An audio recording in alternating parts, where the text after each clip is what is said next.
Praise the lord. హల్లెలూయా. దేవుని పరిశుద్ధ నామానికి స్తోత్రం కలుగును గాక.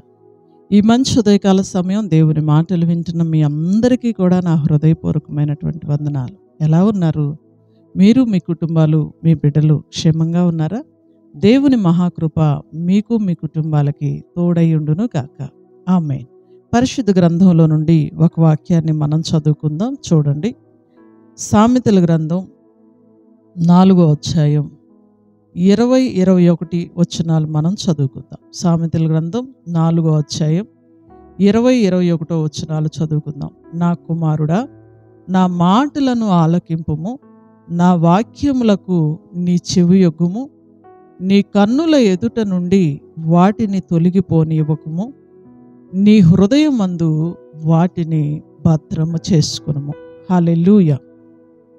పరిశుద్ధ గ్రంథంలో ఒక వాక్యాన్ని మనం 3 దినాలుగా ధ్యానం చేసుకుంటూ వస్తున్నామండి.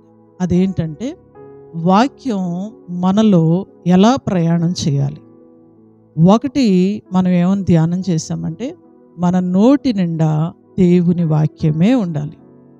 రెండవది, మనం ఏం ధ్యానం చేసామంటే, ఆ నోట్లో ఉన్న వాక్యం మన మనసు గుండా ప్రయాణం చేయాలి. ఈ రోజున 3వ వాక్యాన్ని మనం ధ్యానం చేస్తున్నాం. మనసులో ఉన్న వాక్యం మన హృదయంలో భద్రము చేయబడాలి. హల్లెలూయా. పరిశుద్ధ గ్రంథంలో జ్ఞాని అయిన సొలొమోను గారి ద్వారా పరిశుద్ధాత్మ దేవుడు మనకేం తెలియచేస్తూ ఉన్నారంటే, నీ హృదయమందు వాటిని భద్రం చేసుకోమని. నా కుమారుడా, నా మాటలను ఆలకింపుము, నా వాక్యములకు చెవియొగ్గుము, నీ కన్నుల ఎదుట నుండి వాటిని తొలగనీయకుము, నీ హృదయమందు వాటిని భద్రము చేసుకునుము. హల్లెలూయా. మనకి భద్రం చేసుకోవటం అనేది తెలుసండి. ఏం భద్రం చేసుకుంటామంటే, వెండిని భద్రం చేసుకుంటాం, బంగారాన్ని భద్రం చేసుకుంటాం, డబ్బుని భద్రం చేసుకుంటాం, ఇంకేవో ఆస్తులు పాస్తులు, వాటిని ఎలా జాగ్రత్తగా కాపాడుకోవాలి నష్టపోకుండా అనేది మనకు తెలుసండి. కానీ వాక్యాన్ని హృదయంలో భద్రం చేసుకోవాలి అంటే అది చాలా ప్రాముఖ్యమైన విషయం అండి. ఈ రోజున మనం చాలా మందిని చూస్తే హృదయంలో వాక్యం లేదండి. చాలామంది హృదయాలు పాపముతో నిండిపోయినాయండి.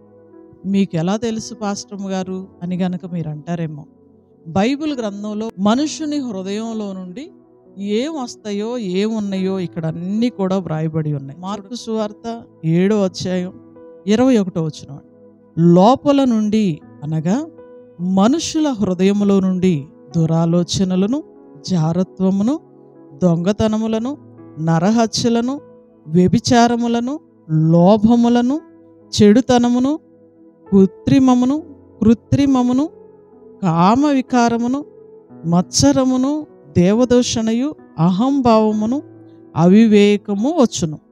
ఈ చెడ్డవన్నీ లోపల నుండివే బయలు వెళ్ళి మనుషుని అపవిత్రపరచునని చెప్పాను. హల్లెలూయా. దాదాపు ఇక్కడ 13 రకాల చెడు ఉందండి. ఈ చెడంతా కూడా ఎక్కడి నుండి బయలుదేరుతాయి అంటే, మనుషుని హృదయంలో నుండి బయలుదేరుతాయి. మనుషుని హృదయంలో నుండే ఈ చెడంతా బయలుదేరుతాయి. అందుకనే అన్నిటికంటే ముఖ్యంగా హృదయాన్ని భద్రంగా కాపాడుకోవాలి. హృదయము నిండిన దాన్ని బట్టి నోరు మాట్లాడిద్దండి. చాలామంది చూడండి, త్వరపడి మాట్లాడుతూ ఉంటారు, తొందరపడి మాట్లాడేస్తూ ఉంటారు, ఎదుటి వాళ్ళని బాధ పెడతా ఉంటారు. అంటే వాళ్ళ హృదయం అంతా కూడా చెడుతో నిండిపోయినప్పుడు అండి వాళ్ళు అలాగే చేస్తూ ఉంటారు. అందుకనే ఇర్మియా గ్రంథంలో కూడా ఒక అమూల్యమైన మాట వ్రాయబడి ఉంటుంది. హృదయము అన్నిటికంటే ఘోరమైనది, హృదయం అన్నిటికంటే మోసకరమైంది, అది ఘోరమైన వ్యాధి కలిగింది. చూడండి, హృదయం అన్నిటికంటే మోసకరమైంది, అది ఘోరమైన వ్యాధి కలిగింది అని భక్తుడు కూడా తెలియజేశాడు. నిజమే, హృదయము మోసకరమైంది. ఈ రోజున చాలామంది మనుషులు దేవుని వాక్యాన్ని విని కూడా, మందిరాలకు వచ్చి కూడా చాలామంది ఎందుకు చెడిపోతున్నారు, ఎందుకు వ్యభిచారంలో కూరుకుపోతున్నారు, ఎందుకు అసూయలతో నిండిపోయారు, ఎందుకు కామంతో నిండిపోయారు, ఎందుకు దురాలోచనలతో నిండిపోయారు, ఎందుకు మత్సరముతో నిండిపోయారు, కామ వికారంతో నిండిపోయారు, దేవదూషణతో నిండిపోయారు అంటే చాలామంది హృదయంలో దేవుని వాక్యము లేదండి. అందుకనే ఆ పాపం అంతా హృదయాన్ని ఏలుబడి చేస్తూ ఉంది. పరిశుద్ధాత్మ దేవుడు జ్ఞాని అయిన సొలొమోన్ గారి ద్వారా మనతో ఏం మాట్లాడుతున్నారంటే, నీ హృదయమందు దేవుని వాక్యాన్ని భద్రము చేసుకోవాలి. ఎందుకు హృదయంలో దేవుని వాక్యాన్ని భద్రం చేసుకోవాలి అంటే, దేవుని వాక్యం అండి హృదయంలో ఉన్నప్పుడు ఆ వ్యక్తి పాపము చేయడు. చూడండి 119వ కీర్తన 11వ వచనాన్ని గనక మనం చదివితే, 11వ వచనాన్ని మనం చదివితే, నీ ఎదుట నేను పాపము చేయకుండానట్లు నా హృదయములో నీ వాక్యము ఉంచుకొని ఉన్నాను. హల్లెలూయా. కీర్తనాకారుడు అంటున్నాడు, 119వ కీర్తన రాసిన కీర్తనాకారుడు, నా హృదయములో నీ వాక్యమును నేను ఉంచుకుంటే నీ ఎదుట నేను పాపము చేయను. అంటే ఒక వ్యక్తి హృదయంలో వాక్యము లేనప్పుడు ఆ వ్యక్తి పాపంలో పడిపోతాడు. టోటల్గా అంతే. వాక్యం హృదయం అంతా వాక్యంతో నిండిపోయింది అనుకోండి, ఆ వ్యక్తి పాపం చేయడు. యేసు ప్రభు వారి గురించి ప్రవచన వాక్యాలని ముందుగానే తెలియచేశారు భక్తులు. ఆ ప్రవచన వాక్యాలన్నీ మరియతో చెప్తున్నప్పుడు, మరి అంటే యేసయ్యను గురించినటువంటి ఆ వాక్యం అంతా హృదయంలో భద్రం చేసుకుందంట. దేవుని స్తోత్రం చెల్లిద్దామండి. హల్లెలూయా. హృదయం అంతా వాక్యముతో గనక నిండిపోయి ఉంటే ఈ అనాలోచనలు, ద్వేషాలు, పాపాలు, వ్యభిచారం వీటన్నిటితో నిండకుండా, లోకంతో నిండకుండా హృదయం అంతా కూడా దేవుని వాక్యముతో నిండితే ఆ వాక్యం నేను పాపం చేయనీయకుండా ఆపుతుందండి. చూడండి, ఇంకా వాక్యం ఏం చేస్తుందంటే, ఇదే 119వ కీర్తన 9వ వచనంలో, యవ్వనులు దేని చేత తమ నడతను శుద్ధిపరుచుకుందురు, నీ వాక్యమును బట్టి దానిని జాగ్రత్తగా చూసుకొనుట చేతనే కదా. హల్లెలూయా. యవనస్తులు వాళ్ళ నడతను ఎలా శుద్ధి చేసుకుంటారు? పాపంలో పడకుండా ఎలా కాపాడబడతారు? ఆ పాపం నుండి ఎలా విడుదల పొందుతారు అంటే, నీ వాక్యాన్ని బట్టి దానిని జాగ్రత్తగా చూచుకొనుట చేతనే కదా అని భక్తుడు అన్నాడు. నిజమే. దేవుని వాక్యాన్ని జాగ్రత్తగా వినగలిగితే, విన్న వాక్యాన్ని జాగ్రత్తగా మనసులోకి తీసుకోగలిగితే, ఆ మనసులో ఉన్న వాక్యం అలాగ హృదయంలోనికి ప్రయాణము చేయగలిగితే, హృదయంలో వాక్యాన్ని భద్రము చేసుకోగలిగితే ఆ వ్యక్తి పాపము చేయడండి.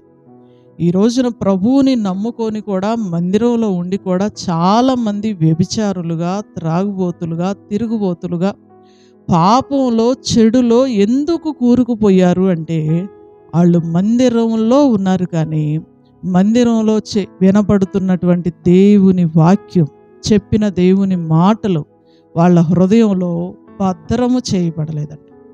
ఆ సమయానికి వస్తారు, కూర్చుంటారు, దేవుని వాక్యాన్ని వింటారు, లేచి వెళ్ళిపోతారు. అంతే. వెళ్ళామా, కూర్చున్నామా, లేచి వచ్చామా, అంతవరకే వాళ్ళకి తెలుసు. ఆ వాక్యాన్ని చదువుకోవటం కానీ, ఆ తర్వాత చదివిన వాక్యాన్ని మనసులో ఉంచుకోవటం కానీ, ఆ మనసులో ఉన్న వాక్యాన్ని హృదయంలోని భద్రం చేసుకోవటం కానీ వారికి లేదు. అందుకనే వాళ్ళు త్వరగా పాపంలో పడతారు. ఈ మంచి ఉదయకాల సమయం ఒక మంచి మాట మీకు చెప్పనా? దేవుని వాక్యం మీ హృదయములో భద్రము చేయబడును గాక. సైతాను మోసగాడు. దేవుని వాక్యం దైవజనుడి ద్వారా దేవుడు విత్తుతాడు, సైతాను వచ్చి దాన్ని ఎత్తుకుని పోతాడండి. చాలామంది ఈరోజు పటా పాపంలో, లోకంలో పడిపోవటానికి కారణం ఏంటంటే, పాపం చేయటానికి కారణం ఏంటంటే, హృదయములో దేవుని వాక్యం లేకపోవటమే. వాక్యము మీ హృదయములో భద్రము చేయబడును గాక. వాక్యాన్ని గనక హృదయంలో పెట్టుకుంటే ఆ వ్యక్తి ఇక పాపం చేయడని కీర్తనాకారుడు తెలియజేశాడు. పాపం చేస్తున్నాడు అంటే ఆ వ్యక్తి హృదయంలో దేవుని వాక్యం లేదు, వాళ్ళు దేవుని పిల్లలు కూడా కాదండి. మరి మందిరానికి వస్తున్నారు కదా, వాళ్ళు వస్తారంతే. ఇది ఒక హాస్పిటల్ లాంటిది. ఇక్కడికి వచ్చిన రోగులు బాగవుతారు, స్వస్థత కోసం వస్తారు, కార్యాల కోసం వస్తారు, అద్భుతాల కోసం వస్తారు, కానీ హృదయాలు మాత్రం మారవండి. హృదయం నిండా దేవుని వాక్యమే భద్రము చేయబడునుగాక. ఆ వాక్యం మీరు పాపము చేయకుండా కాపాడునుగాక. ఆమేన్. ప్రార్థన చేసుకుందామండి.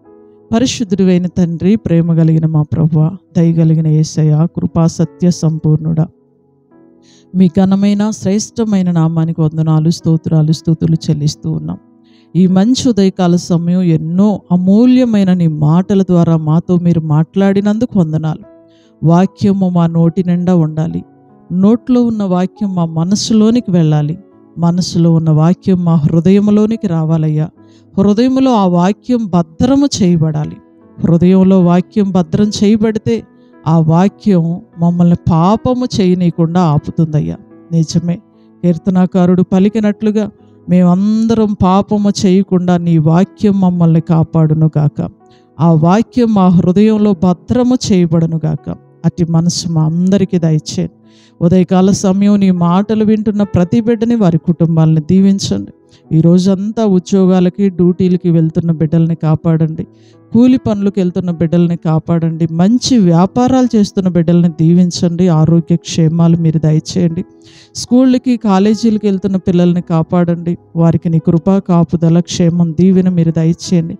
ఉదయకాలమే నీ మాటల మీద ఆశ పెట్టుకొని నీ మాటలు వింటున్న ప్రతి బిడ్డ హృదయంలో ఈ వాక్యము భద్రము చేయబడును గాక. పాపము చేయకుండా నీ వాక్యం వారిని కాపాడును గాక. అట్టి కృపతో ప్రతి బిడ్డని మీరు నింపండి.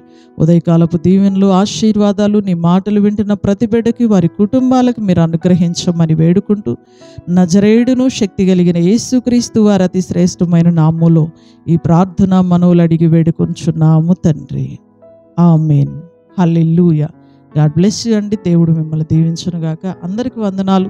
తిరిగి రేపు ఉదయకాల సమయం ఇదే సమయానికి మరలా మనం కలుసుకుందాం. దేవుని మహాకృప మీకు తోడయ్యుండును గాక. ఆమేన్. Praise lord.